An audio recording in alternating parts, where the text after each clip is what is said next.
All right, if there's one thing I've learned over the last, 6 months, is that the importance of batch recording and letting your brain keep doing its thing. So like, I was tempted to just, edit the last video or edit it, put music and stuff and then schedule it out to YouTube. But what I'm gonna do instead is batch all these and then we'll take care of things that way. I wanted to talk a little bit about change. Change is inevitable. Change is always happening. There's nothing we can do about change. We are changing completely all the time. Jem Fuller talked about it on the podcast I had with him, and I'll be in the show notes whenever, or description whenever this gets out there. But, he talked about how there's two things that are constant, like basically, and I believe there's other things that are constant as well. But he said, there's death and there's change.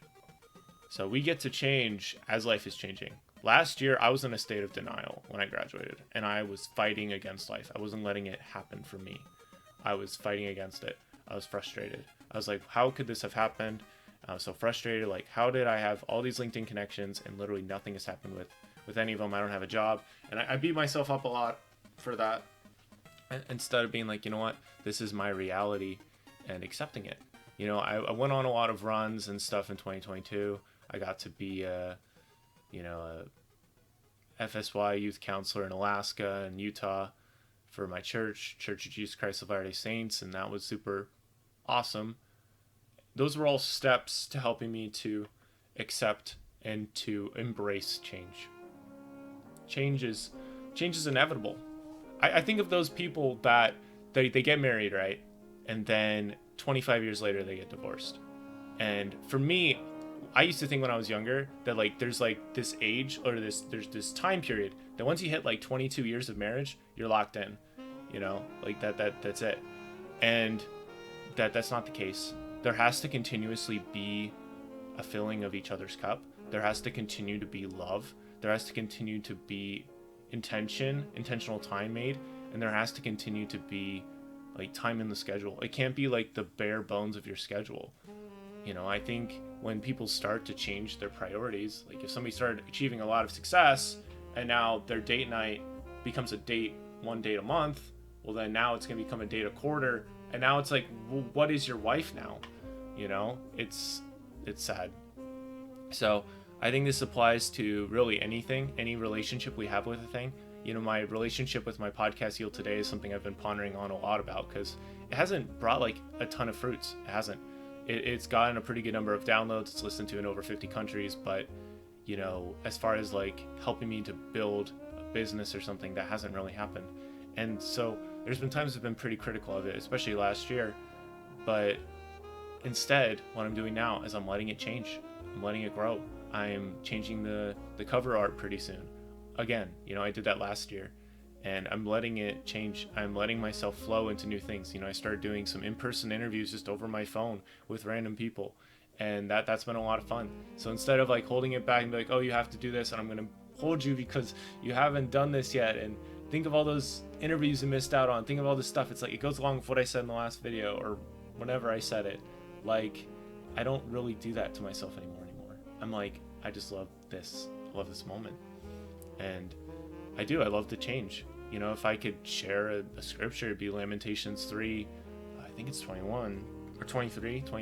And just as how God's mercies are new every morning. Like I believe in God. I believe he's looking out for us. I believe he's plotting for our joy, or like he wants to such the best for us. He wants the best for us, but we need to show him that we need to pray. We need to work. We need to do things like once I got a job last year at the thrift store, like that wasn't great, but it helped me to feel things. It helped me to build some structure in my schedule, helped me to try out other stuff. It helped me to feel like this joy and appreciation for life. Like I had this desire to get a lot done before my shifts. And so, yeah, I just made a lot more time for myself and things that helped me grow and helped me develop and change. And so we get to atrophy or we get to level up. We get to change. We get to grow. I love Pokemon. So like, I don't know if I'll have a Pokemon. I probably won't have a Pokemon thing, but you can imagine this, or if you've played Pokemon before, you can hang out in those routes that have like the level 25 Pokemon, your Pokemon's level like 55, and that will work, but it'll take a really long time. And so, but if you put yourself in environments where you're actually going to get tested and worked on and white out at times, or whatever you want to call it, like your Pokemon gets fainted, you conk out, you know, that's a beautiful thing to reach that point of failure, you know, and to just be like, this is sort of the limits of my ability, because then you can grow and move forward from there, and you don't force anything.